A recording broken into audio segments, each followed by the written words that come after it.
2월 14일 더불어민주당 전 비대위원장 박지원은 SNS를 통해 문형배 헌법재판관의 행범방 문제를 거론하였습니다. N번방이라는 심각한 성착취 사건을 희화화시키는 용어이며 또한 윤석열 탄핵 반대를 위해 무리하게 모든 수단을 끌어다 쓰고 있다는 것입니다. 문형배 헌법재판관이 속한 온라인 커뮤니티의 음란물 문제는 지금 탄핵 재판의 본질과는 상관이 없습니다. 또한 문형배 재판관이 이러한 게시물들을 시청하고 공유했다는 증거도 없으므로 이를 문제 삼아 재판관 자격을 따져볼 수도 없습니다. 그러므로 무리한 비난이라는 박지원 전 비대위원장의 주장은 일리가 있습니다.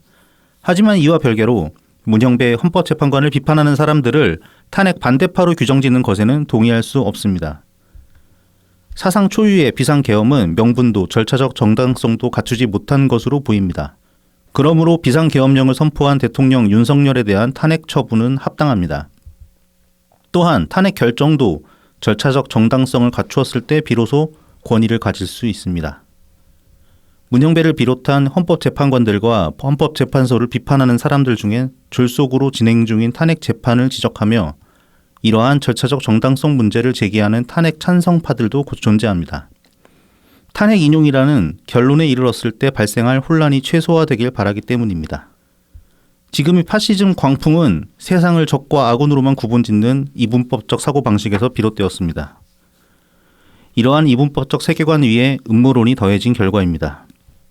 윤석열 탄핵 찬성 반대라는 두 가지 대립된 명제 하에서도 개별 사안에 대한 각자의 판단들은 다양한 층위를 가진다는 것을 간과해서는 안 될 것입니다. 그 모든 것을 담아내야 하는 것이 민주주의입니다. 그런 점에서 박지원 전 비대위원장의 인식은 민주주의의 본질에서 벗어나 있다 비판할 수 있습니다. 비단 윤석열 탄핵에서만 그런 게 아닙니다. 우리가 몸담고 있는 정당 안에서도 여러 층위의 판단들이 뒤섞여 있습니다.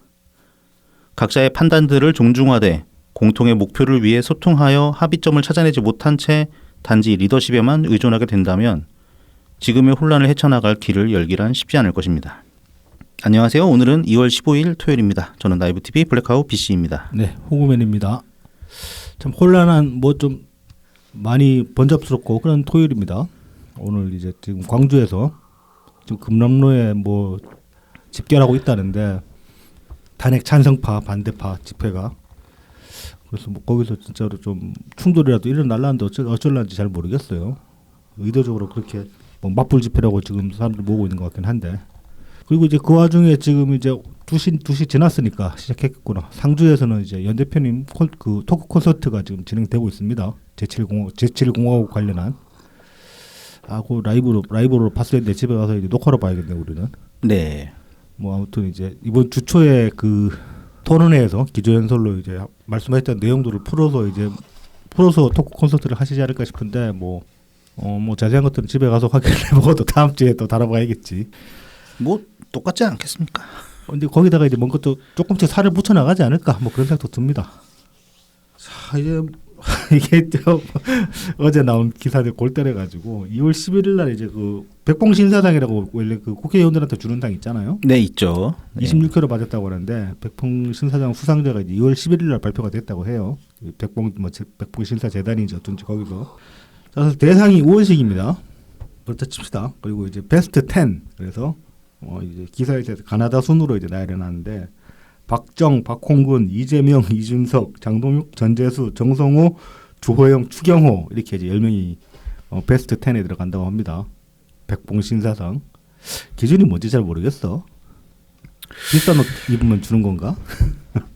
이거 그냥 말 좀 그럭저럭 하고 근데 거의 좀 막 이럴 때가 많이 있었죠. 이런 식으로 좀 이해 못하게 이 사람이 왜 들어갔을까 하는 그런 게 많이 있었는데 저희 상위 권위가 이제 참 없어 보인다 일단. 어쨌든 행동대장급은 받을 수가 없다. 많이 나댈수록. 그러니까 예를 들어서 양문석 이런 애들이 받을 일은 절대 안 생기긴 하는데 그래도 이재명이 왜 받냐고. 이재명 말을 별로 안 해서 상임위에서는 별로 말을 한 게 없을걸요. 그렇지. 요즘은 이제 대놓고 싸울 일은 없으니까 밑에 이제 그 행동대원들이 알아서 하기 때문에 본인이 나설 일은 없긴 한데 그래도 그렇지. 자, 그래서 보면은 민주당 5명, 국힘 3명, 그다음에 개혁신당 1명 이준석, 그리고 이제 무소속 무소속 우원식 국회의장이죠. 이렇게 이제 분배가 돼 있어가지고 뭐 나름 정당 쪽수대로 배분한 면도 약간 있어 보이고 그렇죠. 특이점은 두 가지 있는데 일단 여성 의원이 한 명도 없어요. 이번에는 없구나. 네. 그리고 전부 전국구예요. 전부 지역구예요. 지역구 의원들. 네. 네. 비례는 한 명도 안 줬어. 비례는 안 쳐준다 뭐 그런 느낌이 좀 들어. 아니면 뭐 눈에 띄는 사람들이 없었겠죠. 없었을 수도 있죠. 뭐 하기야 이번에 그 비례로 들어온 사람들 다 그 유생정당 출신들 아닙니까? 뭐 국회 자질이 전반적으로 떨어졌지만은 특히나 이 비례들 자질은 말하고 싶지도 않다. 아무튼 그래서 뭐 백봉 신사상이라는데 대체 뭘 진짜 그런 이야기들이 나오는데 대체 뭘 보고 신사라는 거냐? 뭐 이제 그런 이야기들이 나오고 있습니다. 자 이제 12월 12일자 그 매일신문에서 이런 기사를 냈는데 이게 이제 그 오유한나 씨 관련해 가지고 가족들이 이제 언론사에 많이 제보를 했는데 제대로 받아준 데가 잘 없다가 이제 매일신문이 이걸 받아서 많이 보도를 했다고 해요. 그 바람에 이제 관련 기사들이 나온 것 같은데 제목이 이렇습니다. 오유한나 청문회 민주당 부정적 의견으로 무산 유족이 안 원했다는 거짓까지 해가지고 이 과정이 어떻게 되냐면은 이거 일단 이제 노동 문제니까 환노위에서 다뤄야 되잖아요. 네. 그래서 이제 5일날 그 환노위 그 상임위를 열었다고 합니다. 이 관련해 가지고. 그래서 이제 국힘 쪽은 청문회를 해야 된다. MBC 관계자들 불러가지고. 그런데 민주당은 안 된다.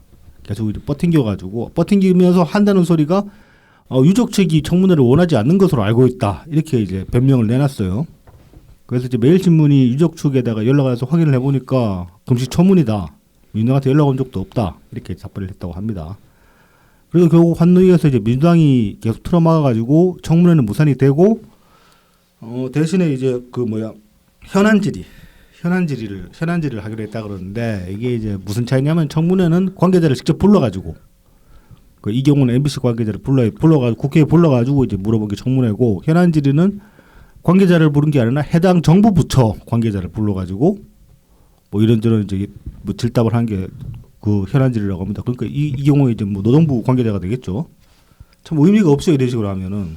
그래가지고 이제 이거 관련해서 또 이제 민주당에서 한다는 소리는 아니 국힘에서 그 현안 질의 원해서 그냥 현안 질의 하자 그런 거다 이렇게 얘기를 했어요. 근데 이제 국힘 측에서는 또 이렇게 얘기를 합니다. 아니 우리는 청문회 하자고 그렇게 얘기했는데 민주당이 그렇게까지 반대를 하니까 어쩔 수 없어가지고 현안 질의로 이제 한 스텝 물러난 건데 무슨 소리냐 이렇게 얘기를 하고 있다고 합니다. 이거 민주당은 대체 왜 이럴까요? MBC랑 한 몸인가 봐 거의. 명비 씨니까 한 몸이지. 참 이거 관련해 가지고 이 문제가 불거지면 MBC 사장까지 타고 올라가서 사장이 날아갈 수도 있다. 그렇죠. 충분히 그렇게 될 수 있죠. 그런 얘기 있더라고요. 그것 때문에 지금 얘네들이 결사적으로 막고 있다 그런 얘기 있더라고. 그러니까 일관성이 없으니까 이따위로 지금 구는 거 아닙니까? 이거 예를 들어 가지고 이게 뭐 채널A에서 이런 일 터졌다 칩시다. 민주당이 어떻게 했을까? 안 봐도 비디오죠. 뭐 TV조선 막 이런. 아주 그냥 그 폐지시켜야 한다고 막 난리를 쳤겠지. 참 그래서 뭘 봐도 참 깝깝하다 주말인데 오늘 상주 가신 분들은 강연 잘 들으시고 뭐 근처에 맛집 리스트도 좀 떴더라 보니까. 그래요? 상주 그렇게 맛집이 많지는 않은데 그래도 맛있는 거 드시고 좋은 사람들 만나가지고 좀 좋은 시간 보내시고 오시길 바랍니다. 자 이제 본내용으로 바로 들어가 보죠. 이번 주는 빠르게. 네네. 그 전에 저희를 도와주시는 고마운 분들 소개해드리고 시작하도록 하겠습니다. 후원 계좌를 통해서 마미영아 껌딱지님, 엑스친 S님, 웰컴퓨터님 보내주셨습니다. 감사합니다. 감사합니다. 다음은 제공입니다. 웰컴퓨터입니다. 부산 사하구 낙동대로 323번 길의6 사하역 2번 출구 앞에 있습니다. 070-8742-9595, 051-271-0066, 010-8691-0079입니다. 트위터에서 웰컴퓨터, 인스타그램, 페이스북, 네이버 블로그에서 웰컴퓨터 골뱅이 AIRSEE 숫자 12를 검색해 주시면 됩니다. 오랜 조립 경험을 바탕으로 최적의 견적을 구성해 드립니다.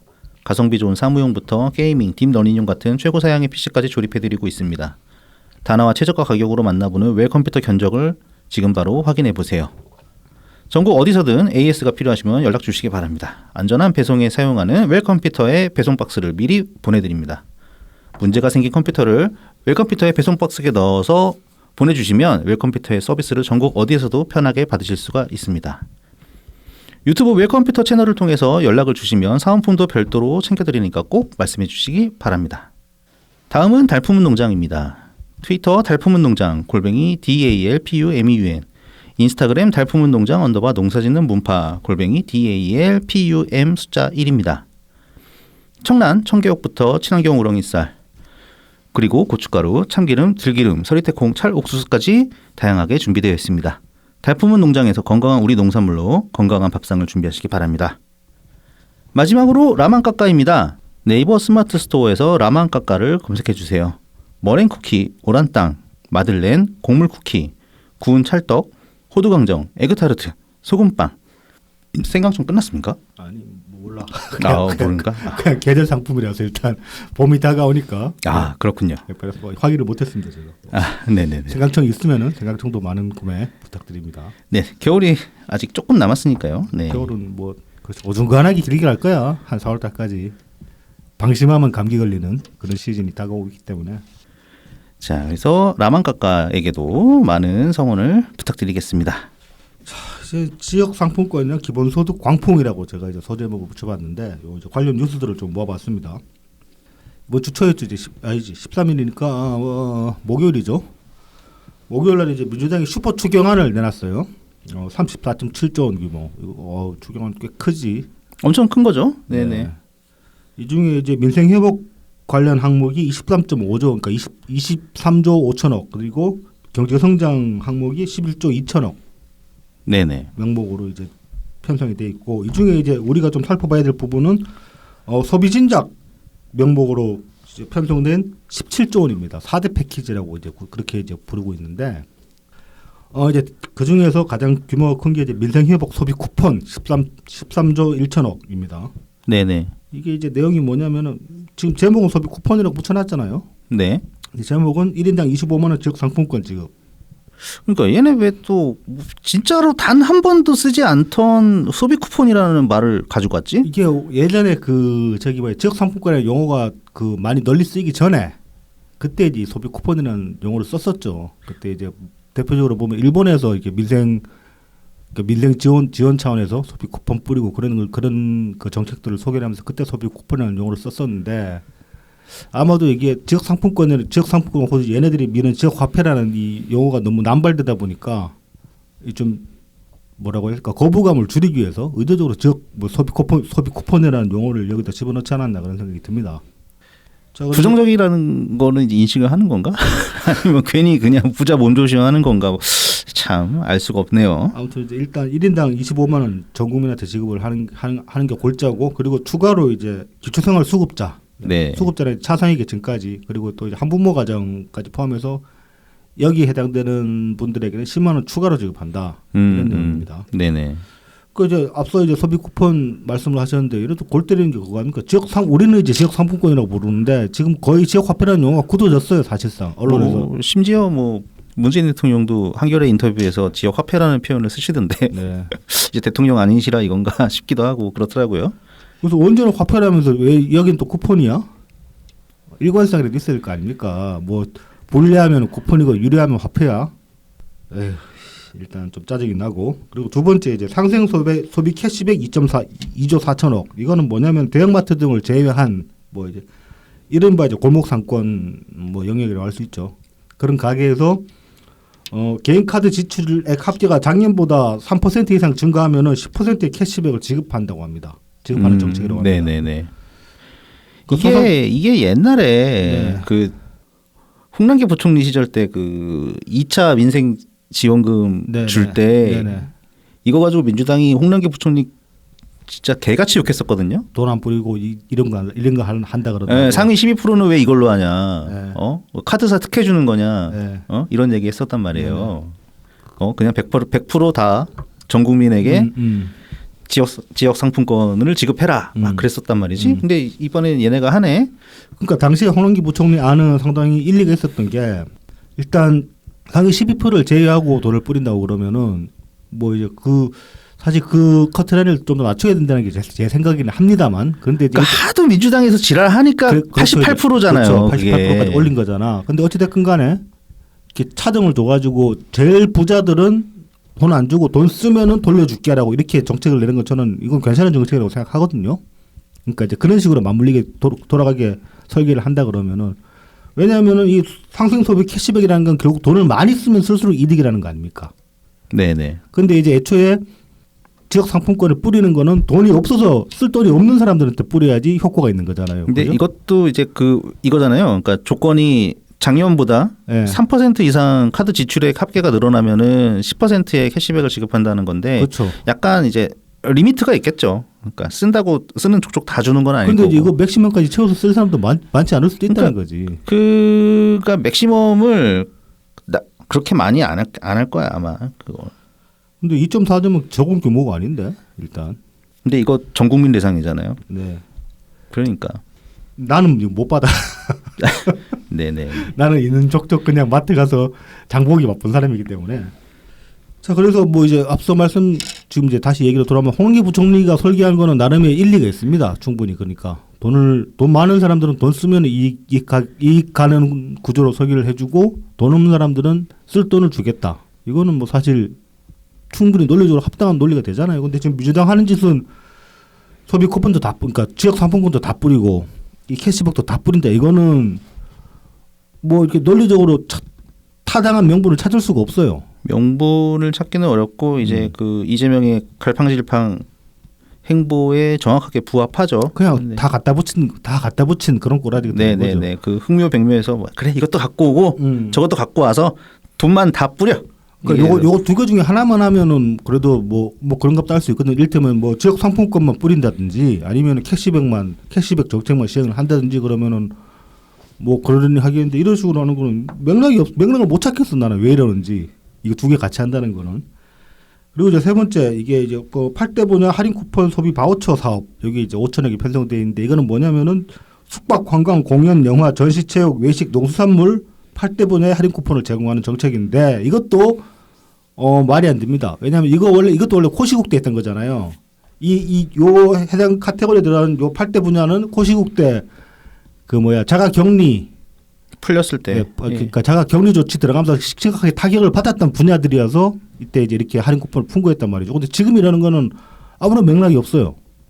그래서 얘네들 뭐 지금 내놓은 게 보면 옛날에 했던 거, 옛날에 그 코시국대 했던 거 그냥 그 복붙해왔는데 맥락이 전혀 안 나오는 그런 정책들이라고 볼 수 있습니다.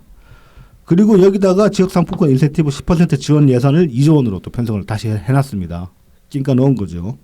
지금 이제 이 따위로 몇 번이나 추경안 편성해서 올렸다가 다 까였잖아. 정부가 다 거부했잖아. 근데 또 이렇게 내놨어요. 내놓고 나가지고 다음날에 박찬대가 이렇게 얘기를 합니다. 어제 민주당이 35조 원 규모의 추경안을 공개했다. 정부와 국민의힘은 꽁꽁 얼어붙은 민생의 막막함을 풀기 위해서라도 신속한 추경에 적극 협조해라. 아주 강짜를 놓습니다. 근데 31일 날 이재명이 뭐라 그랬지? 1월 31일 날. 지역 상품권 그 예산 달라도 된다. 일단 추경부터 하자. 그렇게 얘기를 했잖아. 그 얘기하고 지금 이제 2주 지났잖아요. 2주 지났더니만 다시 또 집어넣고 나서 또 광자 부리고 있는 그런 꼬라지를 연출을 하고 있는 거예요. 그러니까 뭐 잘라도 되는 거지. 이재명식으로 하면. 이거 잘라고 받았으면 좋겠어. 그리고 뭐 이제 지금 돈 안 풀린다고 돈 안 풀렸어 쩌고 그러는데 그래서 최상목 그 대행이 명절 전에 풀었잖아요. 오늘의 상품권 왕창 풀었잖아. 저번에도 말씀드렸지만은 저희 어머니가 200만 원어치 사셨는데 그게 이제 호구맨님 어머니께서는 굉장히 많이 사셨는데 결국은 많이 남았다고 하더라고요.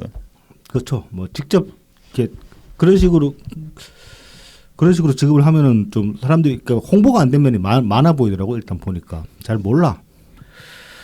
자, 이거 좀 조금 정리를 해보면은 뭐 내용도 내용이지만 이제 그 이재명이 뭐 이렇게 굉장히 대인배 코스프레를 하면서 네. 그러니까 지역 상품권 안 해도 되니까 네. 추경을 하자 네. 뭐 이런 식으로 하니까 최상목 대행이 뭐라 그랬습니까? 네.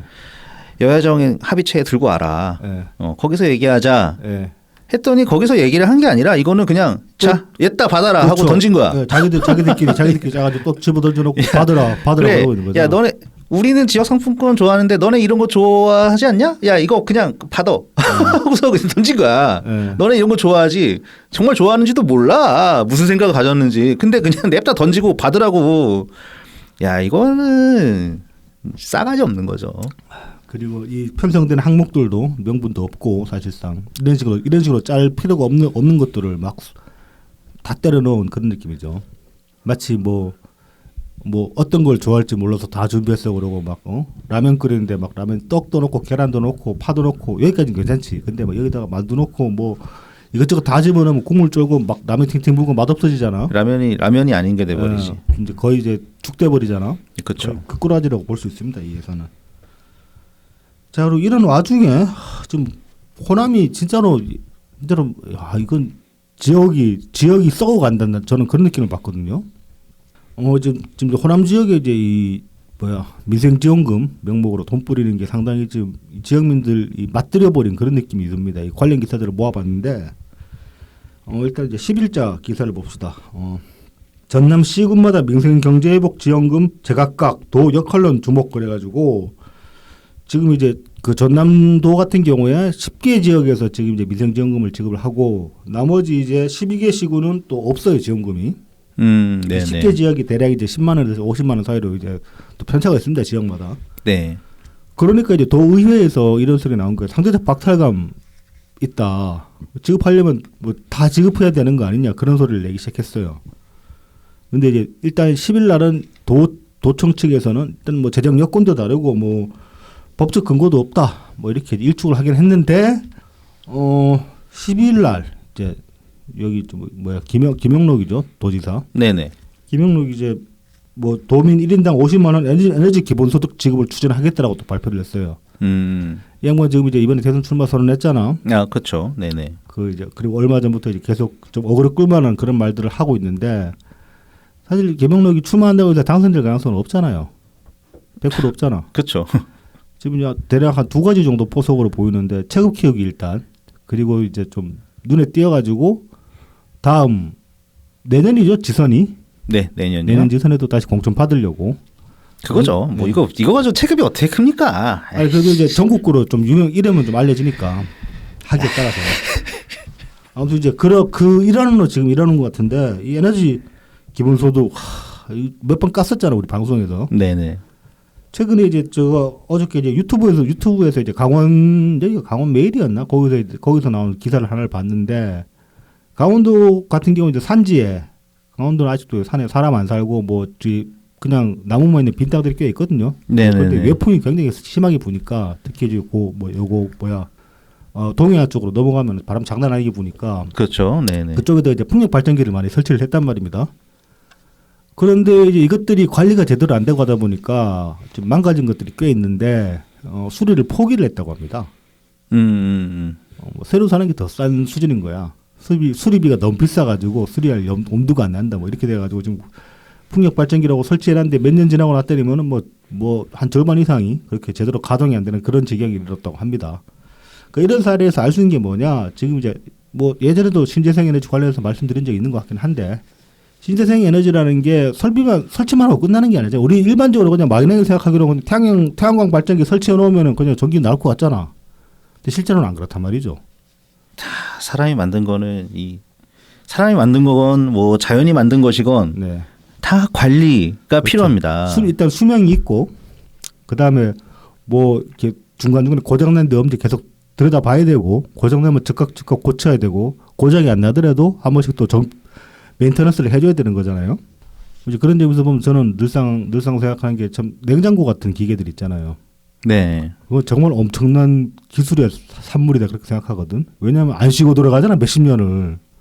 집에 설치해가지고 냉장고 전선 꺼져 놓으면은 뺄 일이 없잖아. 끌 일이 없잖아. 뺄 일도 없고 끌 일도 없잖아. 요즘 냉장고 요즘도 막 20년 30년 쓰는 사람들 있나 모르겠지만은. 뭐 아무튼 그렇게 막 수십 년을 그냥 그렇게 안 쉬고 돌아가는 그런 기계들도 있긴 합니다만은 이 신재생 에너지 관련한 이 발전기들은 그런 기계들이 아니에요. 굉장히 그리고 환경 자체가 대체로 좀 하드하잖아요. 직사광선을 직방으로 받는다든지 아니면 굉장히 바람이 센 야지니까 뭐 비바람 다 맞아야 되는 거잖아. 거기 가가지고. 그렇죠. 네. 그런 데 있는다든지 아니면 뭐 조력 발전기도 마찬가지고 바다 한가운데 그 파도 철썩철썩 치는데 걷다가 지금 기계 박아놓고 몇 년 동안 멀쩡하기를 바란다는 게 그게 말이 됩니까? 사실 계속 사람이 들여다보고 수리를 해야 되는 거지. 게다가 소금물이고. 물도 소금물이고. 네. 그래서 이 신재생에너지 관련 발전 특히 이제 신재생에너지 관련한 발전 장비들은 일단 비쌉니다. 왜냐하면 소재가 특별하게 특수해야 되거든. 앞서 말씀드린 대로 굉장히 가혹한 조건 하에서 계속 작동이 돼야 되기 때문에 거기다가 이 발전 소자라는 거는 뭐 전에도 말씀드렸지만 또 이게 히토류가 들어가기 때문에 발전 소자 만드는데 또 환경 파괴가 일어납니다. 그래서 사실 그때 이제 예전에 제가 말씀드린 내용은 이게 과연 친환경적으로 할 수 있겠는가? 이거 만드는데 일단 또 환경 파괴가 엄청 돼버리는데. 네네. 이제 그런 말씀도 드린 적이 있습니다만은 아무튼 뭐 그러니까 거저되는 게 없는 거예요. 그렇죠. 거저되는 게 없고 예. 계속 돈을 들여야 돼요 실제로 이거를 계속 굴리려면은. 그렇죠. 히토류도 필요하고. 네. 그래서 그 말씀하신 것처럼 히토류를 채취하는데 환경 파괴가 벌어지는 되고, 환경적인 문제도 심각하고 또 정제하는데 또 환경 파괴가 그렇죠. 또 일어납니다. 그렇죠. 그러니까 우리가 하는 산업이 그러니까 이게 거의 좀 환상 같기는 해. 네. 과연 깨끗한 산업이라는 게 가능한가? 그렇죠. 이게. 네. 근데 또 이제 야 어차피 그런 거니까 그냥 막 해.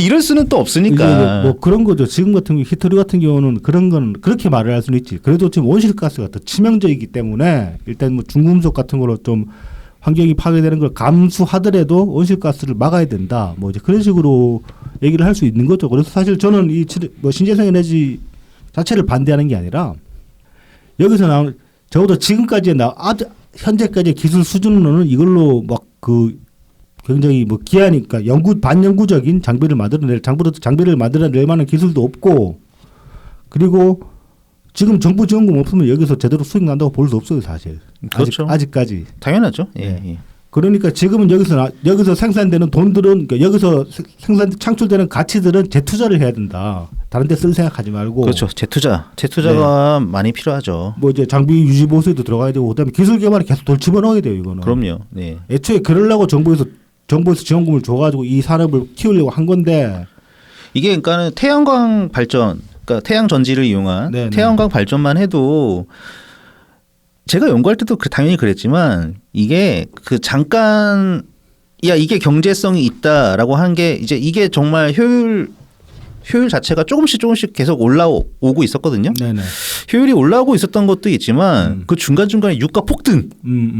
그러니까 상대적으로 네. 야 기름값 이렇게 비싸지면은 당연히 태양광이 더 싸다 화력발전보다 그렇죠. 이렇게 되는 거거든. 단가적으로. 근데 이게 일시적인 거거든. 유가 폭등했다 또 다시 내려가거든요. 이게. 그게 이제 유가 같은 경우 지금 그렇잖아요. 옛날보다 채굴 기술이 더 좋아지니까 옛날에는 석유 뽑을 수 있는 뭐 깊이가 예를 들어 한 50m까지는 뽑아낼 수 있었는데 네네.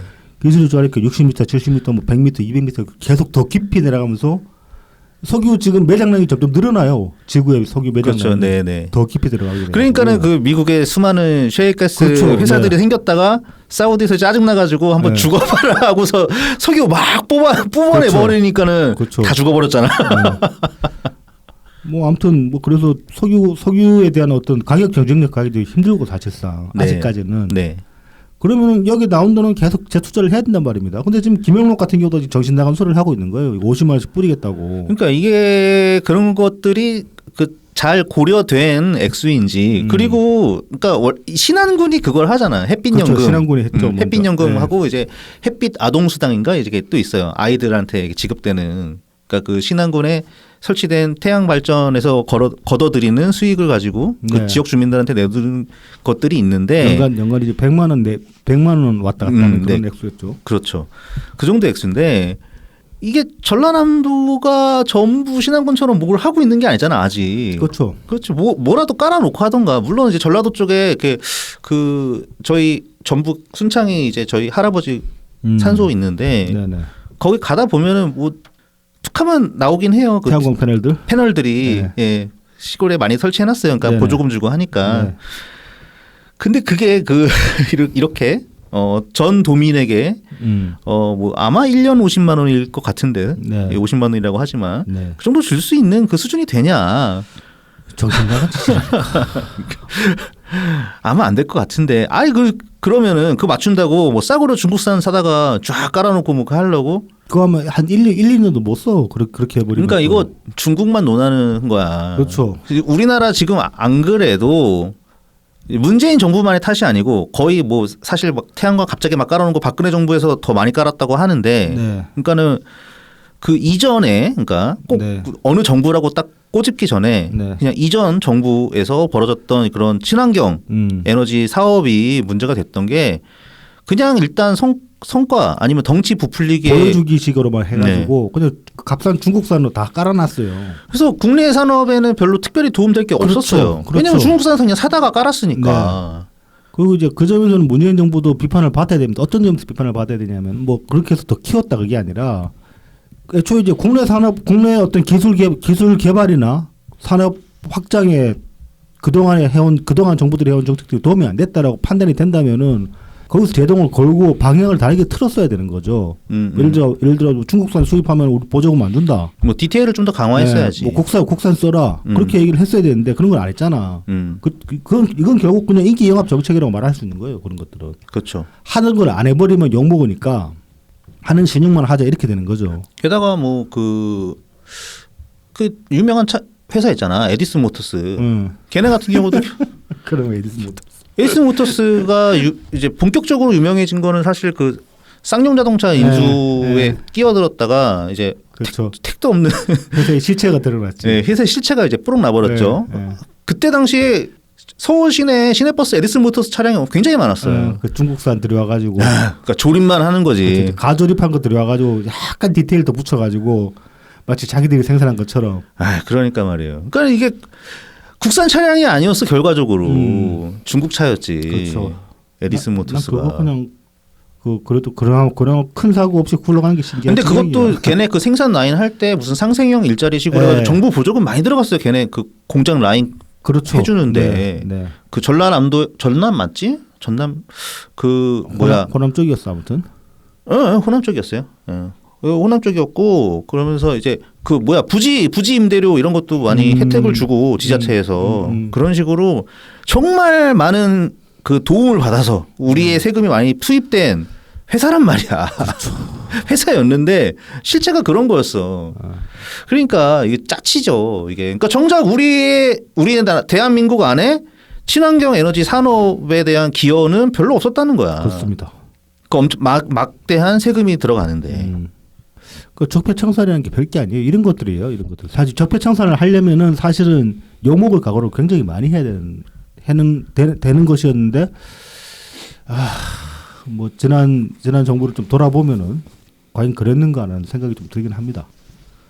자 그리고 이어서 또 이제 진안군 여기는 전북이거든요. 네네네. 전북 진안군 같은 경우도 지금 이제 20만 원 또 준다고 합니다. 20만 원. 네, 이거 이제 2월 14일 날 뉴스 온 기사고 그리고 또 2월 14일 날 진보당 이제 순천시에서 순천시 의회에서 진보당이 순천시 시민들한테 민생회복지원금 20만 원 지급하라 또 이런 소리를 했어요. 네.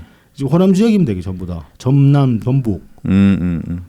한두 군데 이제 뭐 지자체에서 시작을 하니까 아주 그냥 확산되는 거예요. 순식간에 이 전라도가 이제 아무래도 그러니까 시의회도 다 진보 진영 쪽이고, 그렇죠. 지자체 장도 진보 진영 쪽이고 이러니까 뭐 하기가 쉽지 그냥. 근데 이쪽 지역에 그 재정 자립도 20% 넘어가는 지자체가 하나도 없죠.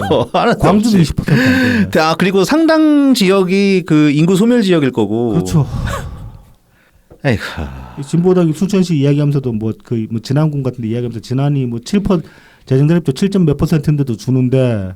그러니까 그게 오히려 그걸 이용하더라고. 신안이 7.몇% 주는데 아니 순천은 10몇 % 되는데 왜 안 주냐 있다는 소리가 미쳤다니까. 그러니까 미쳤어. 정신 차려. 오히려 이제 좀 제대로 된 말려야지. 제대로 된 정치인이면 아니 재정 자립도 7%인데 주고 있으면 어떡하냐. 자립도 올릴 생각을 해야지.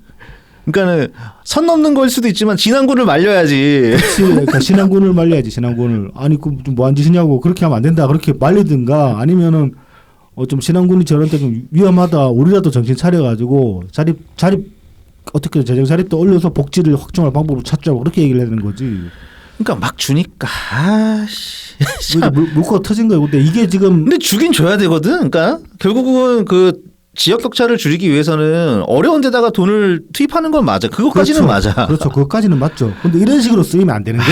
돈이. 그러니까 이걸 어떻게 말려야 되냐 말이야. 참.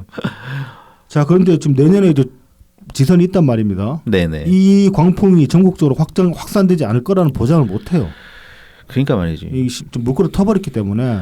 그러니까 이게 정말 좋은 방법을 고안하고 시행하기까지는 진짜 시행착오도 많이 필요하고 그리고 뭔가 새로운 아이디어가 있어야 되잖아. 네. 근데 그거 고민하다 보면 시간 다 가버리고 선거는 그렇죠. 다가오고 그렇죠. 그러니까 편한 거야. 돈 써버리는 게 편한 거야. 근데 이건 좀 근데 이게 굉장히 성의 없는 거죠. 중앙 정치부터 해가지고 좀 그 정치적인 결단이 필요한 거예요. 사실 이거는 이런 거에서 지적을 하고 욕을 먹더라도 지금 그렇게 무차별식으로 돈 뿌리는 건 잘못됐고 지속 가능성도 없다. 그러니까 얘네들이 버틸 수 있는 건 그런 거거든. 야, 너네 뭐 다른 대안 있어? 돈 써야 되는데 어떻게 할 거야? 어? 그리고 대안 있어? 사람들한테 돈 주지 않는데 이게 뭐가 나쁜 거냐? 뭐 그래, 뭐 하죠. 헛된 돈은 아니지 않냐? 어? 이런 식으로 하고서 그냥 해버린단 말이야. 이거 어떻게든 이게 싹을 잘라야 되는데 하여튼 쉽지 않습니다 이게. 근데 이제 좀 진짜 그 대국적으로 정치하는 정치인들이 필요하다. 그렇죠. 예. 자, 그리고 이제 경기도의 기본소득 실험 실패 사례가 또 나왔어요. 지난주 이제 말씀드린 게 그 농촌 기본소득이었잖아요. 네. 이번에 이제 청년 청년수당, 소득, 예. 네. 청년 기본수당. 이거에 예. 관해서 이제 한국경제가 14일 날 실상, 그러니까 이게 어떤 식으로 돈이 쓰였는지 네네네. 관련한 기사가 나오는데 지금 이제 그 경기도에서 6년 만에 이거를 좀 개편을 한다고 해요. 청년 기본소득을 폐지는 안 하고. 네네. 그래서 이제 용초를 좀 제한하는 걸로 바꾼다고 합니다. 음. 왜 그러냐고 봤더니만은 그동안에 청년 기본소득이라고 뿌려놨더니만은 70%가 이제 뭐 식음료 구매로 쓰였다. 원래는 이걸로 청년들 자기 개발해 가지고 자기 개발하라고. 뭐 취업을 하든지 창업을 하든지 거기에 보탬이 되라 이런 취지에서 돈을 준 건데 실제로 돈을 뿌려놨다면 식음료 구입에 70% 쓰였고 유흥비로 또 쓰이더라. 모텔이나 뭐 안마방을 가더라 이걸로. 지하경제. 지하경제. 그래서 이제 용처를 이번에 이제 다시 제한을 해서 푼다고 하는데 이제 교육, 문화, 예술 분야 뭐 이렇게 해서 9개 분야로 좀 제한을 해서 푼다고 합니다. 자, 뭐 돈 이런 식으로 제한해서 푼다고 뭔가 달라지겠나? 일단 뭐 지금 9개 분야라고 했으니까 교육, 예술, 문화에만 한정된 게 아닐 것이고 뭐 이제 뭐 소상공인들한테까지는 전 들어갈 거라고. 그러니까 지역 상품권이랑 비슷하게 아무도 풀 것 같은데 그 용처를 그래 버리면은 결국은 뭐 100만 원 주면 100만 원 넣지만 거기서 쓰고 그만큼 세이빙된 돈으로 또 뭐 유흥비로 쓰겠지. 애초에 이 정책 자체가 잘못됐다는 생각을 해야 될 것 같은데. 이것도 좀 그 형편 어려운 청년층한테 확대시켜서 쓸 수 있잖아요. 요 25살 한 해 25살 딱 1년만 줄 게 아니라 어찌됐건 간에 근데 지금 이 기본소득 가지고는 또 유의미한 효과가 나온 게 하나도 없어요 실제로. 그래서 대체 왜 했냐? 인기 영합적 정책 아니냐? 그냥 사람들 돈 맛들이게 하려는 거 아니냐? 그런 비판에 직면할 수밖에 없는 거죠. 자, 그래서 이런 식으로 이제 뭐 돈을 또 뿌리려고 하고 있고 그 전에 돈 뿌린 것들도 별로 효과 나온 게 없고 그 와중에 점점 돈맛 들어가고 있는 시민들이 돈맛 들어가고 있는 그런 상황입니다. 자, 이런 와중에 이번 주 월요일이었죠? 10일 날. 네. 이제 광주에서 이제 시국 토론이 열렸습니다. 다들 뭐 현장에 가셨던 아니면 라이브를 보셨던 간에 거기서 이제 이낙연 대표님이 기조연설을 하셨죠. 오늘 이제 이걸 가지고 좀 이야기를 좀 길게 해볼까 합니다. 자, 뭐 일단 이제 그 기조연설의 취지, 그러니까 기조연설의 의의 같은 거, 뭐 그냥 정치 복귀 선언 아니었나, 뭐 그렇게 생각합니다. 딴 거보다 뭐 헌신하겠다, 뭐 미랄이 되겠다 이런 말씀을 하셨기 때문에. 그래서 이제 근데 이제 뭐 구분 짓자면은 대선 출마는 아닙니다. 아직. 대선 출마에 관해서는 아직 입장 내신 바 없어요. 네. 네. 뭔가 아무튼 어떤 식으로든 역할을 하겠다라고까지 말씀을 하신 거지. 그렇죠. 자, 그래서 이제 좀 단락별로 구분지어서 하나씩 봅시다. 이제 처음에 시작한 게 정치 재개 이유. 그래서 4월 국회의원 선거에서 광주시민의 매선 질책을 받았고 그래서 이제 뒤로 물러나서 조용히 성찰의 시간을 가졌는데 그리고 있었고 그리고 이제 지난 저도 광주에 두 번 갔다 왔습니다만 그때 이제 계속 해오셨던 말씀이 이게 지금 극단적 대립양 그때도 이제 그런 취지의 말씀들을 하셨단 말입니다. 이 대립 양상을 끊어내지 못하면은 더 큰 위기에 직면하게 될 것이다. 그런 말씀을 하셨는데 지난 4월에 하셨던 말씀이 지금 현실이 돼버린 거죠. 말하자면은. 그래서 이제 뭐 지금 정치는 험악해졌고 위기는 심각해졌다. 이런 위기를 외면할 수 없어가지고 다시 나와서 이제 충정을 호소하기로 했다. 그렇게 이제 말씀을 하십니다. 그래서 이제 지금 대한민국의 상황에 대해서 이렇게 말씀하셨습니다. 지금 대한민국이 위험합니다. 행정부, 입법부, 사법부가 모두 허물어지고 있습니다. 상권 분립인데 분립된 상권 전부가. 그렇죠. 상권 전부가 지금 실제 그런 상황이죠. 네. 국민은 예전보다 더 극심하게 분열했습니다. 한 해에 자영업자 100만 명이 폐업할 만큼 민생이 도탄에 빠졌습니다. 북한의 동향과 미국 트럼프 정권의 관세 전쟁 등 외부 환경이 심상치 않습니다.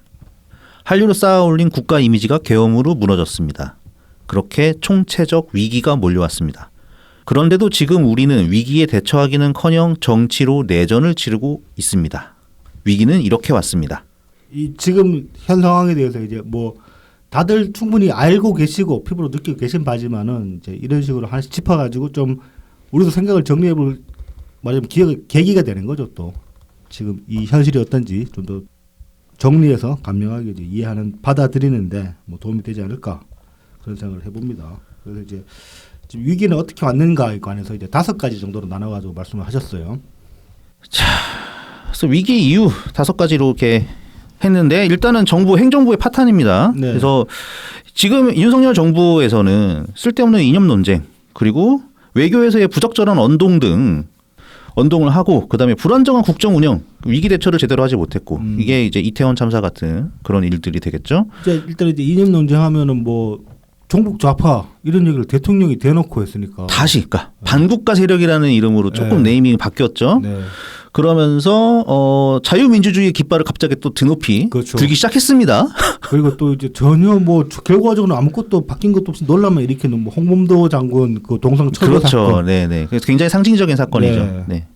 대체 왜 했냐? 그렇죠. 무슨 소리를 듣고 와가지고 했냐? 이제 그런 얘기들이 나왔던 그런 사건들이 있는 거죠. 네. 그다음에 이제 가장 또 최근에는 작년에 그 의대 입학 정원 갑자기 네. 2,000명. 뜬금없이. 예. 그래서 갑자기 그거를 카드를 들이밀었어요. 네. 그러면서 이제 그 의대 관계자들은 저항하기 시작하면서 이게 일파만파로 커지고 수습이 계속 안 되는 상황으로 아직까지도 수습이 안 그렇죠. 되고 아직까지도 안 됐죠. 네. 그러면서 그 계엄 포고령에 네. 빨리 복귀하라고 그렇죠. 잡아 쳐놓는다고. 말도 안 되는 소리 나고. 뭐 제가 이제 뭐 그 좀 물어볼 만한 의사들도 있고 뭐 네. 물어볼 만한 의대생도 있고 주변에 그래가지고 요 관련해서 좀 물어봤는데 그 이제 저는 조금 이제 이건 내가 바이어스를 건 거 아닌가 싶은 생각이 살짝 들긴 하는데 이제 뭐 제가 그렇게 얘기를 했거든요. 이거 사실 의대생 정원을 확장을 하긴 해야 되는데 이런 식으로 하면 안 되는 거 아니냐 이렇게 질문하니까 맞다. 다들 그 동의를 하는 거예요. 그러니까는 증원 자체는 해야 된다. 그러니까 이제 이낙연 대표님 그 방법론 있잖아요. 순차적으로. 네네. 그 얘기를 꺼냈더니만 그래 그렇게 해야지. 다들 그렇게 얘기를 하는 거야. 그런데 이제 이게 그 양반들이 정말 내 생각이 동의를 해서 그렇게 얘기를 하는 건지 아니면 저 새끼 민주당 새끼다 그러고 한수 접고 들어가서 그렇게 말씀을 하신 건지 내가 장난을 못 하겠어가지고. 그렇네. 그리고 이제 의대생 같은 경우는 내가 삼촌인데 삼촌이 그렇게 얘기했는데 이 새끼야. 또 게다가 조카분들. 네. 그러니까 이제 그런 것 같긴 한데 어쨌든 간에 뭐 이제 의대생 뭐 무작정 의대생들 뭐 이런 노리는 걸 반대를 하는 게 아니라 방법론에 관해서 문제가 있다라는데 동의를 하더라고요 다들. 네네. 그러니까 그렇게 보면 애초에 그 지난 총선 때 연총리님이 의대생 상대로 그렇게 말씀하셨던 꺼내셨던 그 방법론 같은 경우는 굉장히 괜찮을 수 있는 어떤 대안이 될 수 있던 거죠. 그러니까 그게 사실 또 이낙연 전 대표께서 새로 내놓은 게 아니라 네. 원래 문재인 정부 때 나왔던 그렇죠. 그 증원 입장이 그런 거였잖아요. 그렇게 네네. 단계적으로 네. 증원을 해 나가자 이런 거였는데 그때 그 최대집이나 뭐 이런 그 의협이지 의협. 이걸로 뭐 이렇게 사진 내고 그런 애들도 있고 그랬잖아. 참. 아이고. 그러니까 윤석열한테 쳐맞아 보니까는 그렇지. 이게 정말. 그게 이제 이게야말로 호미로 먹을 걸 가래로도 못 막고 있는 꼬라지가 된 겁니다. 그렇죠. 근데 네. 이제 뭐 그거는 그거고 그냥 윤석열이 이렇게 뜬금없이 나온 것도 굉장히 좀 이상했죠. 그러니까요. 예. 갑자기. 예. 이게 뭐 이렇게 빌드업 하는 것도 아니고 여기 와서 이제 담론을 일단 던져놓고 그래서 좀 여론 동향도 보고 사람들한테 어떤 그 동의를 대중 여론을 이끌기 위해서 좀 담론을 던져놓고 이렇게 좀 이야기를 빌드업 시킨 다음에 정책을 내놔야 되는데 그게 아니라 갑자기 자고 일어나가지고 내년부터 의대생 정원 2천만 늘립니다. 이래버리면 이게 뭐냐고 대체. 그렇죠. 그게 거의 뭐 김영삼 때 네. 금융실명제를 실시하겠습니다. 이거랑 똑같은 거 아니야. 그거는 워낙 이제 반대가 나와서 막 저항이 세지면은 이도저도 아닌 게 돼버리니까는 이제 전격적으로 그렇죠. 일단 시행한다. 이런 거였지만 예. 이거는 그럴 필요가 없는 거거든. 그렇죠. 전혀 다른 문제죠. 네. 자, 그래서 이제 그런 식으로 굉장히 행정부의 국정 운영이 잘못된 점이 많았다. 그렇게 파탄이 났다. 이렇게 했고 이제 그 다음에 나올 거는 당연히 이제 입법부죠. 네. 행정, 입법, 사법이 다 이렇게 박살이 났으니까 그래서 민주당의 폭주. 그래서 입법 독주하고 그 다음에 막 예산 칼질하고 그 다음에 이재명 방탄. 네, 힘쓰고. 장난 아니게. 네. 그러면서 이제 이게 법치주의와 삼권 분립을 훼손하고 법치에 대한 국민의 냉소와 우려를 심화시켰다. 여기서 이제 요 대목에서 좀 연 대표님이 연총리님이 저 이제 그 연 대표님 공식 명칭을 저는 연총리님으로 부르기로 했거든요. 아 그럼 예 네. 따라가겠습니다. 뭔가 그냥 맥락적으로 그래야 될 것 같아가지고. 이제. 네네. 아무튼 연총리님이 이제 여기서 좀 그동안에 하셨던 말씀보다 좀 더 이제 공격적이라면 공격적일 수 있게 그렇게 말씀을 하셨다고 느꼈는데 이게 이제 보면 이재명에 관해서 8개 사건 12개 혐의로 5개 재판을 받고 있다. 이렇게 딱 네. 찍어서 말씀을 하셨습니다. 그렇죠. 네. 그리고 또 조국은 그중에 이제 선거법은 1심에서 피선거권 박탈형을 선고받고 이제 2심 진행 중이다. 이런 것들 다 짚어가지고 말씀하셨고 그러니까 이것들이 이제 유례 없다는 거죠, 사실. 네 그렇습니다. 민주당 당대표 중에 이런 당대표는 없었으니까. 네. 그리고 또 조국은 또 유죄 판결 받고 감옥 갔다. 그러니까 그쵸. 야당, 야1당, 야2당 다 지금 뭐 당대표가 제대로 된 상황이 아니라는 거죠. 근데 그런 상황에서 계속 뭐 민주당 같은 경우 이재명 방탄만 내세우고 있고 조국당 같은 경우도 뭐 아직도 조국 억울하다 그러고 있잖아. 네네 맞습니다. 이래 버리니 국민들의 냉소를 자아낼 수밖에 없는 거지. 그러니까 민주당도 이렇게 사법부를 안 믿는 거야. 뭐 안 믿는다고 해야 되나? 하여튼 안 믿는 아니 그러니까 무조건 그거 검찰 독재 정권에 네. 강압 야당 탄압에 희생당했다 이런 그렇죠. 식으로 호도를 하고 있잖아요. 그렇죠. 검찰에 대한 피해 의식 이거 좀 그렇죠. 이것도 사실 이제 민주당 사이드에서 이런 피해 의식이 생긴 노무현 대통령 서거 때부터라고 볼 수 있는데 네. 좀 그렇습니다. 여기에 대해서도 좀 이야기를 해보면은 사실 좀 그러지 말았어야 되는 부분들이 저는 있다고 생각하거든요. 근데 이제 굳이 말씀은 안 드리겠습니다. 이거에 관해서는.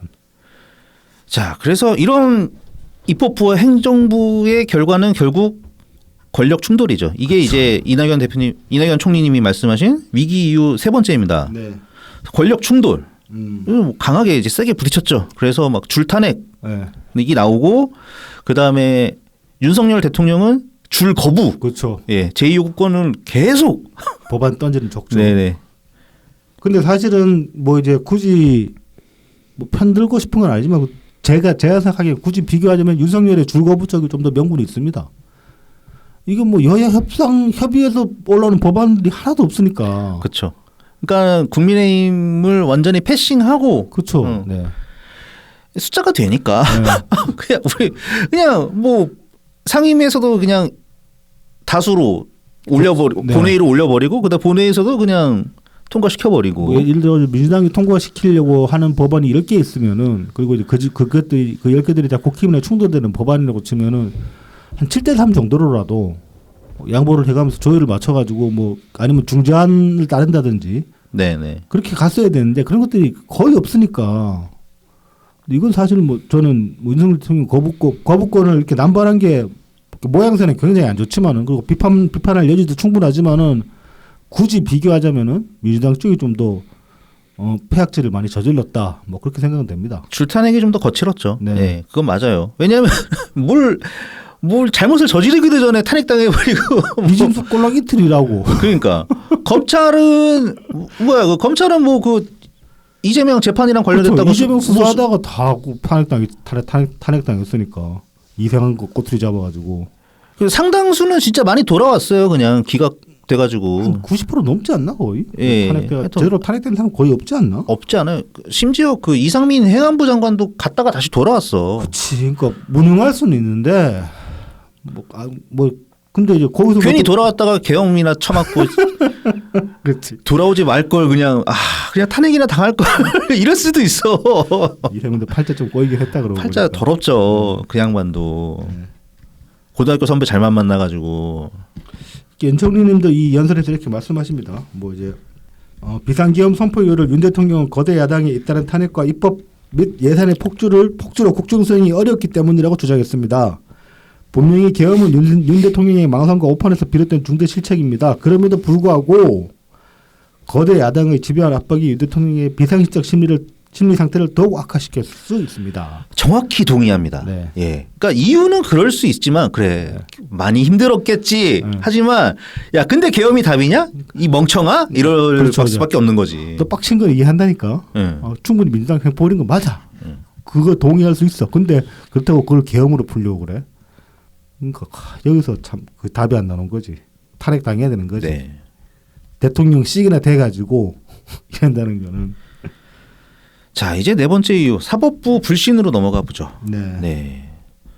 그래서 이게 지금 막 거의 이제 계엄 이후의 상황이라고 볼 수 있는데, 그러니까는 정확하게 수사 권한이 없는 공수처가 막 나서고 말이죠. 그렇죠. 네. 그 다음에 구속에 그러니까 체포. 네. 처음에 이제 체포에 이르는 것도 공수처에서 그 권한이 없으니까 경찰한테 넘기고 뭐 그다음에 이제 뭐 경비단장을 그러니까 그 공관 윤석열 공관 거기 그 경비단장 뭐 이런 사람들 해가지고 뭐 열어라 뭐 해서 근데 그렇죠. 약간 뭐 직인 같은 거를 위조한 그런 정황도 있고 그렇죠. 뭐 그러면서 다 허가된 거다면서 그다음에 막 경찰을 엄청나게 동원했잖아요. 2,000명인가 몇천 명인가 막 경기도에서 잔뜩 끌고 와가지고 그럴 일이냐고 솔직히 그게. 그러니까 말입니다. 그러니까 윤석열이 저항할 명분은 줄 건 다 주고 어떻게든 때려잡겠다고 말이야. 아니 굳이 구속할 이유가 대체 뭐냐고. 하여튼 네. 그래서 그렇게 나섰고 이제 헌법재판소에서 현재 이제 진행되고 있는 것도 뭐 답정로 재판 아니냐 지금. 그쵸. 심판이지. 거기는 심판이지. 탄핵 심판이니까 답정로 심판 아니냐. 아니 뭐 이를테면 저는 이제 만약에 답정로라고 칩시다. 네. 어차피 탄핵이다. 결론이 이미 나왔다고 칩시다. 그렇다고 해도 그 방어권 변론권을 충분히 보장을 해줘야지. 해줘야죠. 해줘야지. 그러니까 나중에 딴소리 안 나오는 거야. 너는 이래서 이러니까 결국 너는 탄핵일 수밖에 없다. 하지만 네 하고 싶은 말은 다 해라 그래. 다 일단 들어는 줄게. 그래 다 들어줄게. 다 들어줄게. 그래. 어차피 이건 그래서 이건 이래서 안 되고 듣고 할 테니까. 그래도 들어는 줄 테니까 하고 싶은 얘기 다 해봐라. 막 그렇게 나와줘야 되는 건데 이거는 뭐 네 말 들을 필요도 없어요. 우리는 답 내렸어요. 이렇게 돼버리니까.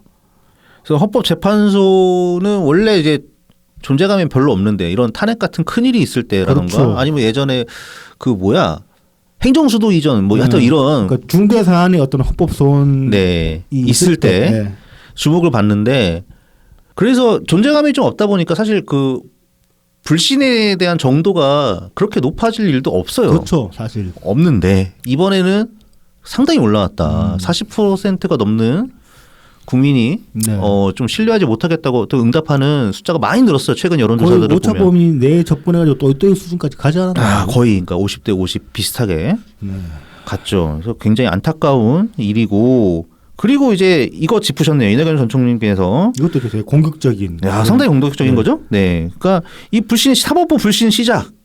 이재명 전 경기도지사 시절에 선거법 재판에서 권순일 대법관 매수 30에서 뒤집어진 거 봐서 우리가 아주 그냥 땅을 쳤죠. 정말 당황스러웠지. 황당했지 이때 진짜. 그렇죠. 법리만 다투면 되는데 이게 그때 그 2심 판결 나와가지고 우리 그때 회식했는데 그때 비씨님도 있었나?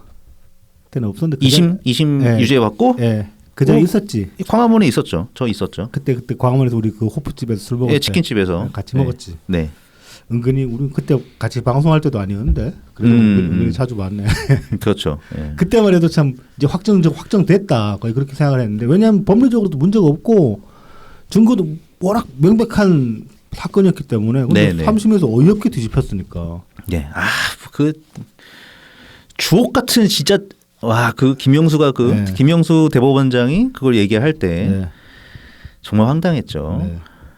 그 연 총리님이 이거를 딱 바로 던지셨어. 네. 그래서 이걸 이제 사법 불신 여러 가지 이제 지금 현재 있는 것들과 함께 그 전에 여기서부터 시작된 거나 마찬가지다라고 짚으셨습니다. 이건 굉장히 좀 우리 당원 지지자들의 시각을 반영해 주신 그런 말씀 같기도 하고.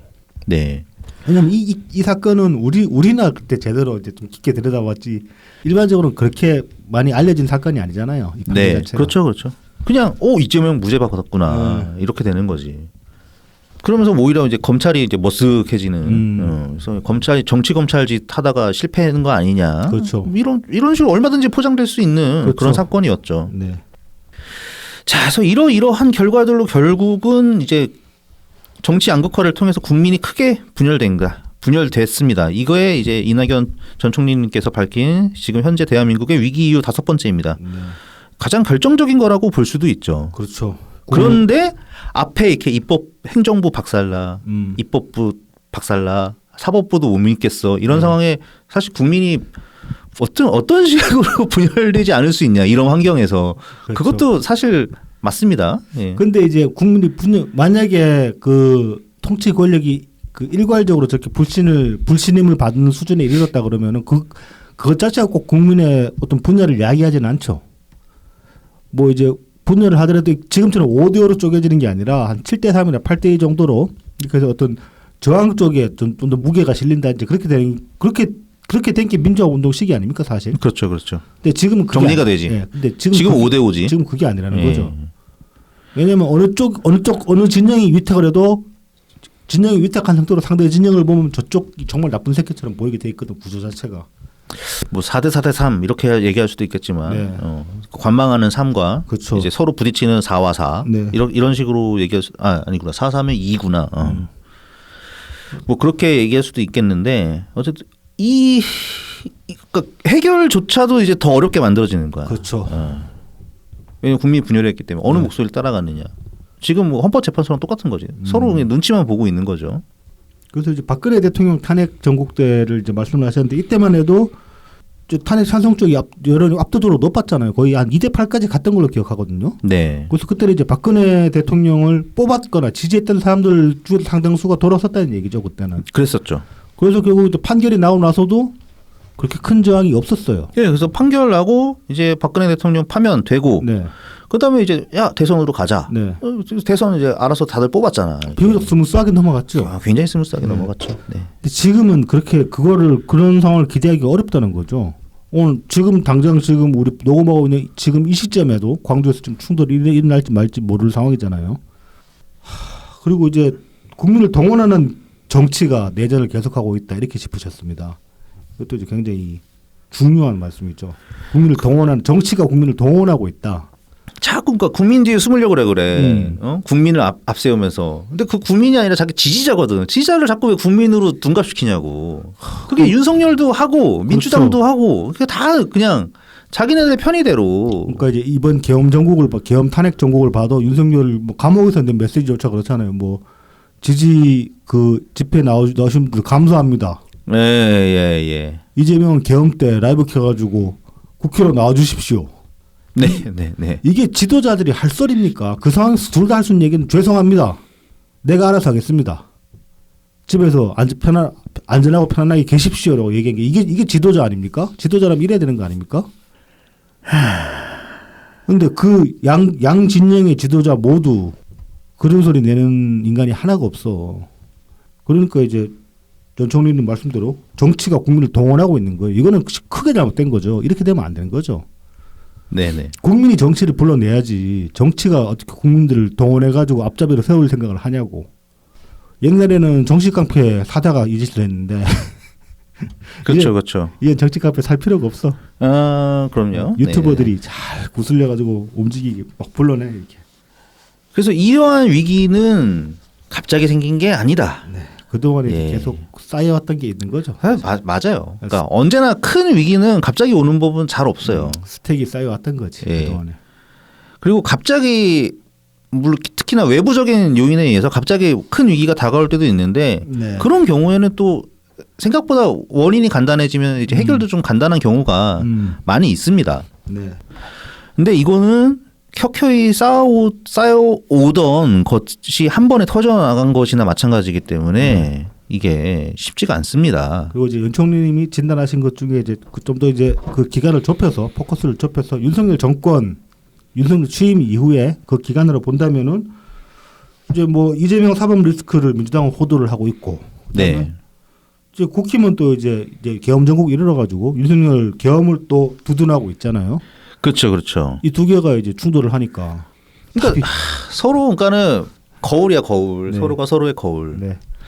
지금까지도 겨우 지금 나라가 안 엎어지고 버티고 있는 건 사실 이거 공무원들이 지금 뼈 갈아놓고 있는 거라고 생각하거든요. 특히 지금 기재부나 아니면은 그 재정 관계자들, 재정 관계 공무원들이나 공기관 사람들 지금 거의 죽어나는 지경이라고 저는 뭐 그렇게 알고 있거든요. 환율 방어하고 뭐 이제 또 관세 대응해야 되잖아. 미국 관세 세게 때려가지고. 네네네. 관세 대응해야지. 이런저런 것들 그런 것들 대응한다고 지금 죽어나가는 상황이라는데 그 사람들이 겨우 그나마 나라가 완전 쓰러지지 않게 지금 버티고 있는 상황이라고 저는 그렇게 생각을 합니다. 최상목 대행 어제나 오늘에는 또 발표 내놨던데 그 고공 일자리 120만 개 지금 새로 창출한다고. 여기서 기업 경영자들하고 만나가지고 기업들도 이제 고용 늘리기로 그렇게 또 이제 뭐 합의까지는 아니더라도 뭐 이제 그렇게 이제 서로 뭐 이야기를 했다 그렇게 기사가 났더라고요. 그러니까 이게 결국은 계속 극단이 대립할 수 있는 게 네. 대립하게 만드는 게 이 두 집단이 공히 정권을 잡는데 엄청 매몰돼 있단 말이에요. 그렇습니다. 예.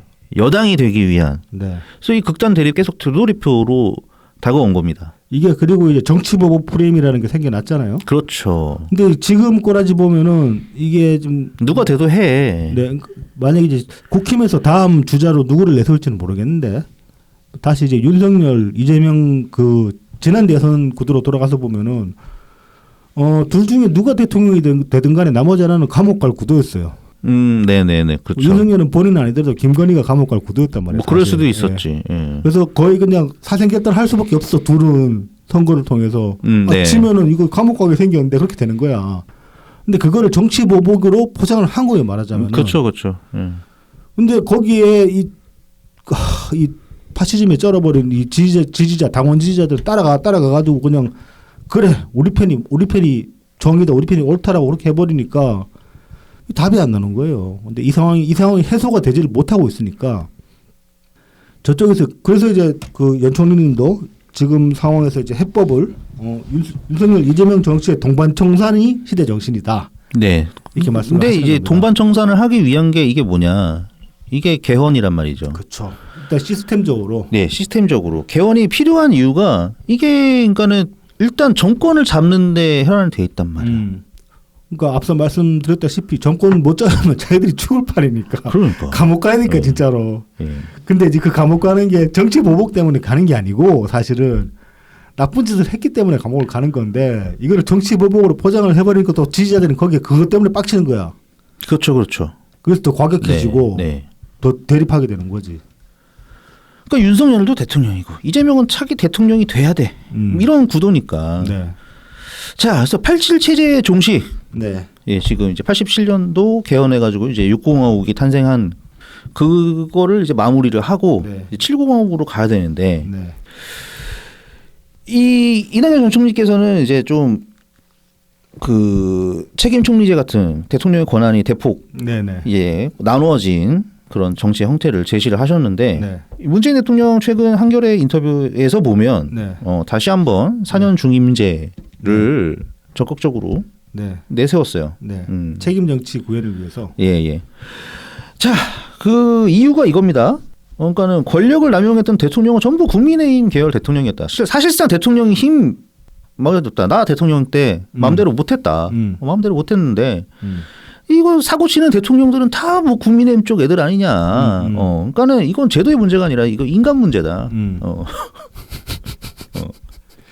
뭐 문재인 대통령 말씀이 그 역사를 놓고 보면 틀린 말씀은 아닌데. 그러니까 근거는 있어. 그러니까 깔끔해. 근데 이제 이재명 여탄 성격을 말씀하시니까 참 뭐라고 해야 될지 그렇게 되는 네. 거지. 그러니까 나름의 근거는 있어. 그러니까 네. 인정. 네. 그러면서 이제 또 뭐라고 말씀하셨냐면은 그래서 뭐 내각 책임제, 그러니까 나눠가지고 이원 집정부제로 해가지고 이제 뭐 의회에서 하는 책임 총리가 총리, 네. 책임 총리가 이제 내치를 다 하고 그다음에 대통령은 이제 뭐 외치 위주로 뭐 그런 식으로 나눈다. 그러면 이거는 뭐 제왕적 당 대표, 제왕적 총리 되는 거 아니냐 네. 이렇게 말씀하신다고 해야지. 그래서 나는 그냥 4년 중임제 이렇게 얘기를 한단 말이지. 그러니까 이제 그 좀 방점을 다르게 찍고 있는 것 같은데 연 총리님 같은 경우는 단순히 대통령만의 문제가 아니라 지금 이제 지금 얘기 5가지 짚었는데 그 중에 이제 그 의회 관련된 게 한 2-3가지 되잖아요. 네. 의회 그리고 결국은 지금 충돌의 결정적인 트리거가 된 건 사실 의회 그러니까 민주당의 폭주라고 볼 수 있잖아요. 그렇지. 2020년 그때부터 해가지고 네. 그때 민주당의 의석이 과도하게 커지면서 그렇죠. 이게 시작된 거야. 그때부터 이게. 시작된 거죠. 물론 이제 그게 뭐 민주당도 그만큼 커지고 싶어서 커졌겠어? 마음은 있었겠지만 그런 결과를 얻은 거는 그때 황교안이 정말 대단하게 잘 삽질을 해 주셔가지고 황교안 전공원 크로스 해가지고 아주 그때 그러니까 걔네도 집회 뽕에 한번 크게 빠진 거죠. 그때 총선 직전 막판에 광화문에서 걔네들도 장난 아니게 꽤나 모였죠. 모였어요, 진짜. 네. 우리 못지않게 모였었어. 우리 모일 때 못지않게. 네. 그러니까 야 이거 된다. 네. 근데 막 다 졌잖아. 그렇죠. 그러니까는 야 이거 진짜 선거 부정이 있는 거 아니야 이런 말 하고 싶기도 했을 거야. 네. 이럴 리가 없는데 이럴 리가 없거든. 자, 그러니까 저도 이제 이 문제를 이제 지적을 하고 싶어요. 문 대통령님 말씀에. 그러니까 문 대통령 말씀 안에서는 다 맞아. 근데 그 입법부, 그러니까 의회에 대한 얘기는 전혀 없어요. 네. 그러니까 이게 민주당 입법 독주에 대한 내용은 아예 없었단 말이야. 민주당 잘못은 없다라고 주장을 하시는 건지 아니면 민주당 잘못은 못 본척하고 계시는 건지 그걸 모르겠어요. 그러니까 그것까지 모르겠어요. 네. 근데 어쨌든 아예 언급이 없었어. 네. 언급이 없었어. 이게 김재평 국회의장이 그 국회의장 마무리하시고 책 내셨잖아요. 대한민국은 무엇을 축적해 왔는가. 네. 거기에 이제 문재인 정부에 대한 회고 내용이 이 말씀을 하셨단 말이에요. 네. 그래서 좀 기사화도 되고 그랬어. 그렇죠.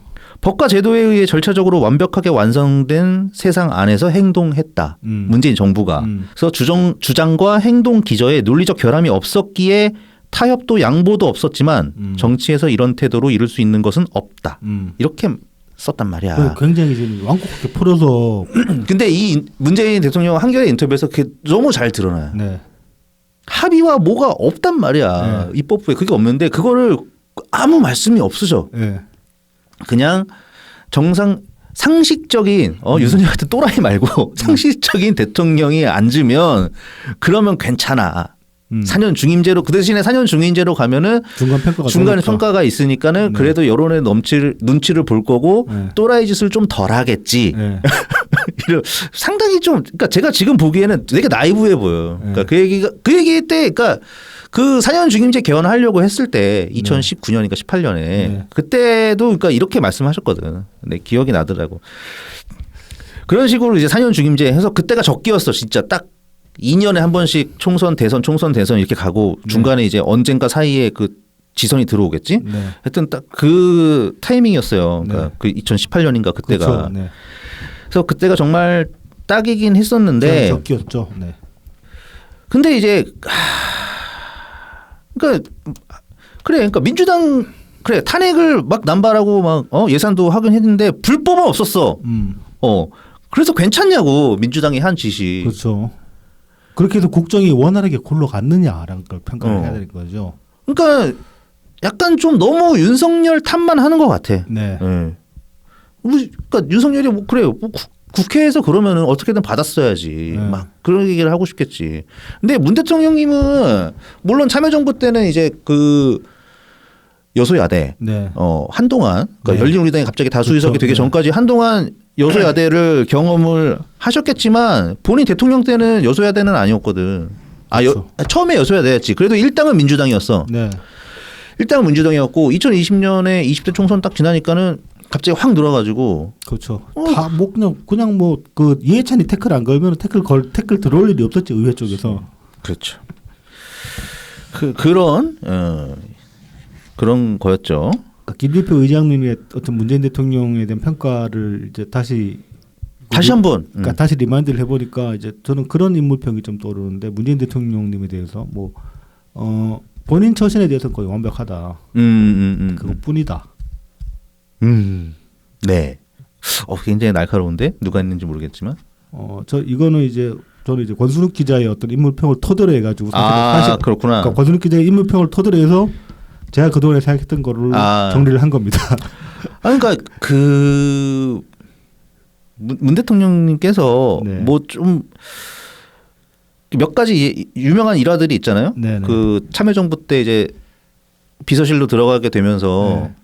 그 동생분 주변 정리하고 하는 거. 네. 동생분 다시 바다로 보내버리고 말이야. 그렇죠. 막그 저기 또 그 아는 사람이 만나러 오니까 의자 그 책상에서 의자 돌리고 등 돌리고 앉아가지고 안 본다 그러고 네. 그런 얘기들도 있고. 그러니까 그런 이제 많은 일화들이 있는데 정작 대통령 이제 그만두시고 나서 보면은 자기 따님. 아니 뭐 그거는 이제 가정 문제니까 그렇다 칩시다. 뭐 이제 그리고 거기서 더 이상 이제 공적인 영역이라고 볼 수는 없기 때문에 저는 뭐 그 따님 아니 남동생은 그러면 자기 남동생은 뭐 그 이제 그 뭐 성장 과정에서 어떻게 좀 대통령님이 그 따님한테 잘 못했던 부분이 그리고 있어요. 참여정부 때 민정수석 할 때 네. 노무현 대통령 형 그 노건평 씨 그 상황 벌어질 때까지 그쵸, 그거는 뭐 했냐고. 그건 크게 잘못한 거지 사실. 그러니까 민정수석의 그러니까 원래 사정 기관으로서의 기관은 아니거든요. 이제 사정의 역할을 하면서 그렇죠. 네. 대통령 친인척 관리라든가 이런 거 고위 공직자 이런 것들을 그렇죠. 경찰과 얻어 정보들을 듣고서 네. 이거 이상하면은 보고해야 되고 보고해야 하고 조치를 해야지. 조치를 해야 하는데 네. 그런 거 안 했다는 거야. 그쵸. 그러니까 조국이 하겠어? 나는 옛날에 그러니까 조국이 그런 거 일 하나도 안 했다고 할 때 야, 그래도 그때 당시엔 그랬어. 문재인 대통령이 민정수석 출신인데 조국 그렇게 일 하나게 가만히 놔뒀을까? 근데 지금 생각해 보니까 가만 놔두는 게 원래 문재인 대통령이야. 왜냐면 본인도 내가 보기엔 안 했어 그거를. 그러니까 옛날 민정수석은 대통령의 권한으로 말이야. 그걸 네. 등에 업고서 막 검찰 조인트 까고 거의 무소불이었지. 막 검찰총장한테 막 전화 넣고 민정수석이. 그렇죠. 민정이 제일 셌죠 사실. 그쵸. 실세였죠 실세. 그러니까 그거를 안 했는데 긍정적으로 어떻게 보면 해야 될 일조차도 그쵸. 아무것도 안 하신 거야. 내부 감사 차원에서 어떤 그런 것들은 필요했는데 그런 것들조차 이제 안 하셨다고 볼 수 있죠. 맞아요. 네네. 그러니까 이게 이제 문재인 대통령과 지금 이낙연 전 총리님 사이에 현재 굉장히 크죠. 정치 위기 상황이 온 네. 이거에 대한 인식 차이가 있는 거지. 그러니까 이 결론 도출도 다른 것 같아요. 그러니까 문재인 전 대통령은 대통령이 문제다. 근데 대통령이 문제는 제도의 문제가 아니고 그냥 윤석열이 개차반이라서 이렇게 된 거다. 그리고 저 세력, 네. 국민의힘 세력. 네. 저 세력이 문제다. 그러니까 민주당이 잘 원팀이 돼가지고 이번에는 정권 교체 다시 민주당이 정권 잡으면 이럴 일 없다. 그렇지. 잘 굴러간다. 이렇게 이제 말씀을 하시는 거고 연 총리님은 그게 아니라 이건 예정된 비극이라는 네. 거잖아. 대통령이 그러니까 행정 권리나 의회 권리 충돌한 끝에 이런 비극이 벌어졌는데 이 비극을 막으려면 결국은 대통령의 권한도 축소해야 될 필요가 있지만은 의회도 어떤 제도적으로 협치를 하지 않으면 협치를 하지 않으면 굴러갈 수 없는 그러니까 살아남을 수 없는 그런 구조를 제도적으로 만들어야 된다. 그런 차원에서 지금 분권형을 말씀을 하시는 거거든요. 그래서 이 내각제 반대하시는 분들 충분히 이해합니다. 뭐 예전에 말씀드린 적 있지만은 이게 의회에 대한 불신이 너무 커서 그런 거잖아요. 네. 근데 그럼에도 불구하고 이게 지금 지들끼리 말 안 맞추면 아예 살아남을 수 없는 그런 구조로 만들어 버려야지 지들끼리 말 맞추는 신용으로도 하게 된다는 말입니다. 그렇죠. 그러다 보면 점점 이제 그 협의점이 생겨나는 거지. 그리고 이 선거제도 그러니까는 총선 국회의원을 뽑는 선거제도에 대한 시스템 변경이 정말 반드시 필요해요. 네. 이게 같이 따라가지긴 해야 되거든. 그렇죠. 이게 그러니까는 권성동이 시정연설 할 때 네. 본회의장에서 네. 개헌 얘기 뒤죽박죽으로 얘기하면 그 사이에 겨우 뭐 개헌 얘기 하면서 그 제왕적 대통령제를 네. 해소해야 된다고 했는데 그것도 어림없는 얘기야 사실. 근데 이제 그나마 그것만 해결해야 한다고 되는 게 아니란 말이야. 그래도 그나마 권성동은 그래도 개헌 이야기라도 꺼냈는데 응답했는데 본인들 얘기는 결국은 못해. 그쵸. 이 사람들이. 이재명은 아예 개헌 얘기 안 합니다. 네, 걔는 아예 안 하고. 네. 자, 그리고 이제 마지막으로 이제 말씀하신 게 이제 극단 정치 청산. 네네네. 이게 이제 사실은 이번 예피에 저희가 제일 하고 싶었던 얘기긴 한데. 네. 극단 정치 청산을 해야 되는데 여기서 가장 이제 기본적으로 전제될 게 당내 민주주의다 이렇게 말씀을 하셨어요. 정당 정치에서 이제 좀 더 확정돼 가지고 국가 단위까지 가는 거니까. 그래서 이 당내 민주주의를 가지고 이야기를 해보면 우리도 사실은 좀 개선해야 될 부분이 저는 굉장히 많다고 봅니다. 뭐 이제 저희 방송에서도 말씀드린 적이 있지만은 사실 이제 뭐 개딸의 원조는 문파다 그런 얘기 했었잖아요 우리가. 네네. 그리고 사실 뭐 지금 그러니까 먼저라기보다는 시초라고 할 수 있죠. 아니 같은 공간에서 출발했지. 네. 같은 공간에서 출발했고 이렇게 이재명을 가지고 나뉘는 그렇죠. 거지. 분화된 거죠. 말하자면은 서로 갈라진 거죠. 유전자는 거의 같다는 얘기입니다. 거의 굳이 비교하면 네안데르탈이랑 그 뭐야 크로마뇽 정도 차이. 뭐 이제 뭐이신 얘기나 좀 웃기긴 한데 아무튼 이제 우리 스스로의 어떤 그 정치 문화, 그러니까 우리 그 지지자로서의 정치 문화 이것들도 개선해야 된다고 저는 생각해요. 나아져야 된다고 생각해요. 이거 맨날 드리는 말씀이긴 한데 당내 민주주의 못 만들면 우리도 길이 없다니까 진짜로.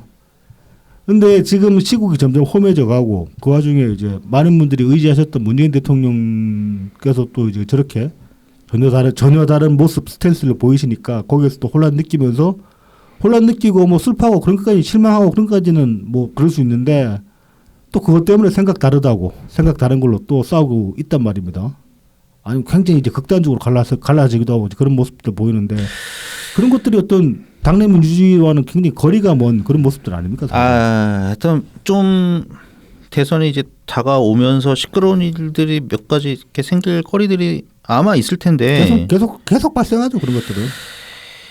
근데 누가 이제 이낙연 총리랑 같이 가고 네.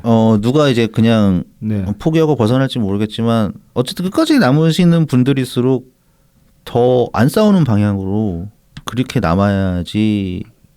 그런데 이제 지금까지 흘러온 양상을 보면은 독한 인간들만 남아요. 온건한 사람들이 떨어져 나가는 행태고 구조였단 말입니다. 근데 이거를 개선 못하면은 우리도 답 없어요. 우리가 대한 세력들은 택도 없는 소리예요. 연 총리님이 이 당내 민주주의 말씀하셨을 때 좀 많이들 스스로를 좀 돌아보셨으면 좋겠다. 내가 과거에 어땠는가? 내가 지금 내 모습은 어떤가? 내 모습은 과연 당내 민주주의에 어울리나? 민주주의에 어울리나? 화합이 어울리나? 우리가 지금 살아남을 길은 다른 세력들과 연합하는 방법, 연대하는 방법밖에 없습니다. 일단. 그러니까 또 한 번, 네. 또 한 번 그거밖에 없어. 네. 근데 이번에는 스펙트럼이 더 넓어져야 될지도 몰라요. 근데 이런 상황에서 그냥 마음 가지고 그냥 그냥 이낙연 온툴로만 그냥 헬렐레하고 있으면은 되겠냐고. 그 연총님이 그래서 기조연설에서 말씀하신 당내 민주주의 확립 이거는 굉장히 좀 깊게 생각하시고 받아들이셔야 될 부분이다. 그런 말씀을 드리고 싶습니다. 시간이 짧아가지고 오늘도 아니 근데 이제 그렇긴 한데 네. 뭐 이거는 하루 아침에 뭐 답이 나올 수 없는 것이고. 근데 이제 계속 그래도 얘기를 해야지 뭐. 그러니까 약간 급한 건 이게 아니야. 어떻게 보면은 지금 당장에 눈앞에 뭐가 펼쳐질지 모르기 때문에 이거는 그냥 계속 그 인생의 화두처럼 그냥 그렇죠. 붙잡고 가야 되는 것이고 네. 어떤 선택을 강요받을지 모르는 게 더 많단 말이에요. 그렇습니다. 그래서 어쨌든 잠깐 싸우지 마시라. 바깥에서 어떤 선택지가 지금 제시될지도 모르는데 이 내부에서조차 지금 자잘한 것 가지고 머리 잡고 싸울 일이냐고. 그리고 이낙연 전 총리님께서 끝까지 완주를 하시냐 안 하시냐 이것도 정해진 것도 없어. 아무것도 없어요. 네, 지금 그러니까 없어요. 가능성을 다 열어두고. 네. 진짜 그러니까 이낙연 전 총리님의 대선 완주. 그러니까 그게 어떻게 될 것이냐까지도 다 열어놓고 생각을 하셔야 됩니다. 모든 기대를 내려놓고 마음을 비우고 그냥 이 상황, 이 위기 상황을 어떻게 해소시킬 것인가 그렇죠. 그 생각만 하셔야 되는 거예요. 그래서 이제 우리가 생각하는 최선은 이낙연 이런 답이 있겠지만은 그게 될지 안 될지는 알 수 없는 거니까 어떻게 되더라도 이 상황을 해소시키려고 노력을 해야 되지 않겠습니까? 뭐 아무튼 그런 말씀을 드리면서 오늘 방송 마치도록 합시다. 네네. 네, 다음 주에 다시 찾아뵙겠습니다. 감사합니다. 감사합니다.